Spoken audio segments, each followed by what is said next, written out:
اسلامی T V کے محترم سامعین ناظرین السلام علیکم۔ اگر کسی میرے بھائی یا بہن کا بچہ بہت زیادہ کمزور ہے، اگر آپ نے روحانی علاج بھی کروا لیے، بہت ڈاکٹری علاج بھی بہت زیادہ کروائے، حکیموں کے پاس بھی گئے، لیکن بچے کی کمزوری ختم نہیں ہو رہی، تو یہ وظیفہ آپ لازمی کیجیے۔ انشاءاللہ العزیز اس عمل کی برکت سے آپ کے بچے کی کمزوری ختم ہو جائے گی، آپ کا بچہ انشاءاللہ صحت مند، موٹا تازہ ہو جائے گا۔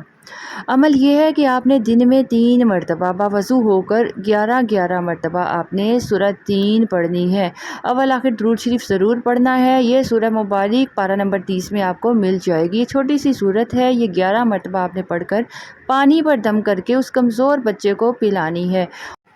اس عمل کو 11 دن تک جاری رکھیں، انشاءاللہ عزوجل آپ حیران ہوں گے کہ اس عمل کی برکت سے آپ کا بچہ ہیلدی ہو جائے گا، آپ کا بچہ صحت مند ہو جائے گا، آپ کو ڈاکٹروں کے بھاگنا نہیں پڑے گا۔